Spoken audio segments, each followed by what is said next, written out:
Good morning, I'm Qieara, and today I'm going to talk to you all about female objectification in American media from the 1950s to present day. No mediocre. Along with being a catchy collaboration by T.I. and Iggy Azalea, this catchy phrase has become a pertinent theme in today's society. Currently, satisfaction with natural beauty has become mistaken for mediocrity, and today I'm going to highlight for you all our society's false standards. There is a long history between the culture of media and standard gender roles. We've evolved from the proud domesticity of the 50s to the wild sexual revolution of the 70s, and in our 21st century lives, the once harsh line between genders is itself fading away. So naturally, also is the standard definition of a gender role. Starting with the 50s. A cookbook is one of the few pieces of literature expected to be read by a woman. So, when you walk into the store and you see a poster that shows you a happy woman as one that's cooking, cleaning, and birthing children, you believe it. There would be no battle of the sexes. Moving into the 70s, we had the age of the wild sexual revolution, but we also had the women's movement, so at least we had more respectable jobs. Now, with these two loud rallies being birthed in the new age of television, it changed our culture of media forever. Nowadays, anyone that can afford a television and the children in their homes are exposed to an all-access pass of the promoted promiscuity of the media, therefore changing the innocent family dinner forever. Now, in our 21st century lives, we focus more about freedom, image freedom. It has become more popular to let children experiment with their self-image. Young children in elementary school given the option of dress or shorts, sneakers or sandals. It's a lot going on right now. Coming into our teenage years, you all know, image became less and less about ourselves and more about how we can become as much like someone famous or well sought after as possible. All of this can be tied into the development of media.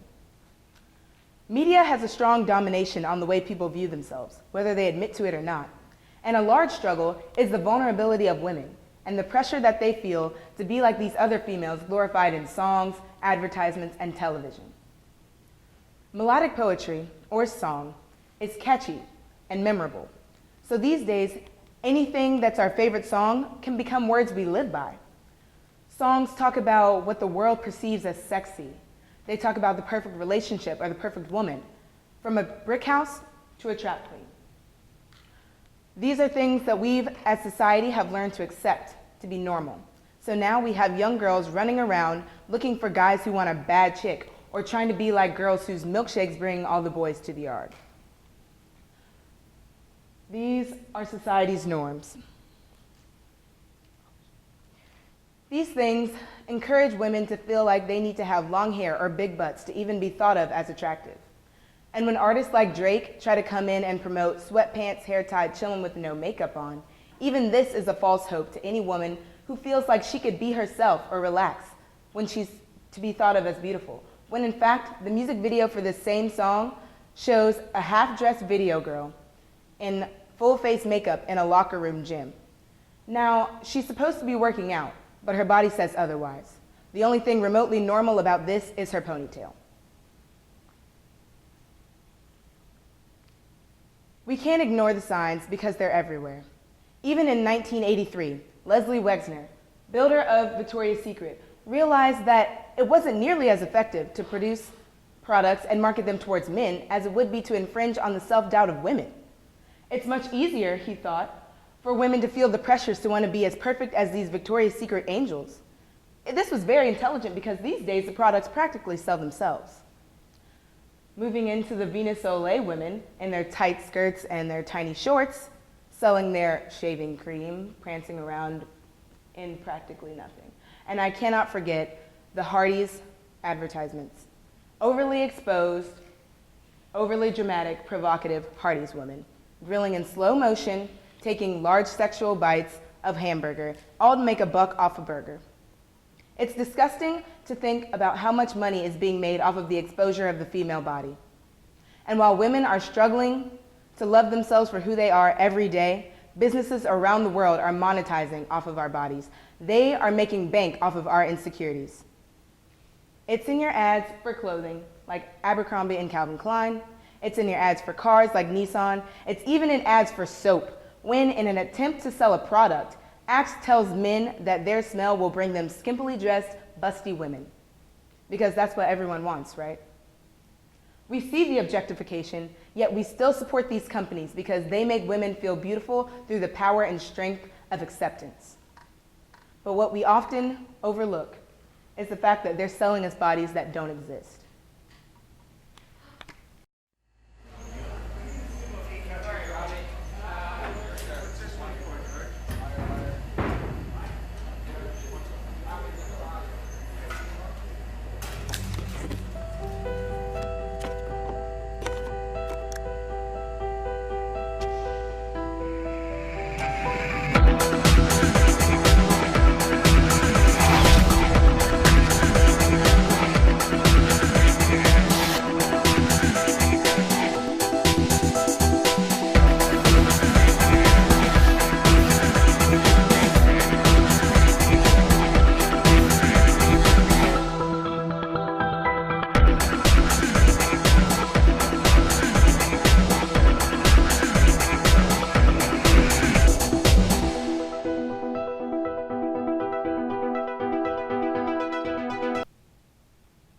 Tummies are digitally tucked, necks are stretched, and props are added. But all the common woman knows is that when she looks in the mirror, she doesn't see that perfect picture.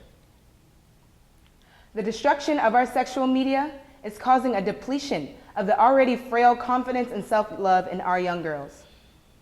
The National Association of Anorexia Nervosa and Associated Disorders shows us that 45% of girls from 5th to 12th grade have reported wanting to lose weight because of magazine photos.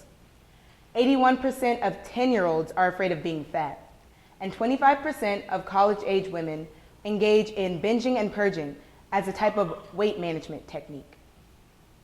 They also point out to us that only 5% of American females possess these perfect bodies shown in advertisement. In 2014, there were a number of body augmentations and body alterations trying to become this perfect picture.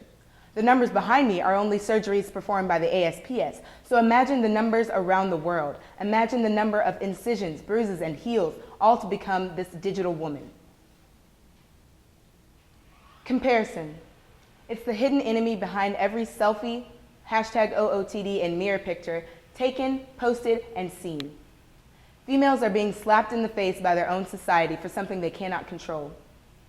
Emotionally knocked down and sexually objectified for the way they look. Because we're so often trained to please a man, of course it's easy for us to be wrapped up in trying to transform into something that they ogle over. But unfortunately, the digital woman does not exist. Her body is unattainable. You are not her, and I am not her. I can only hope that anything you decide to do, whether that be to dye your hair or plump your lips, that it's something that makes you feel beautiful and something that makes you feel happy. I can also only hope that you would never succumb to the pressures of society and objectify yourself and sacrifice your natural beauty for society's facade. But then again, what's a hope to an advertisement? Thank you.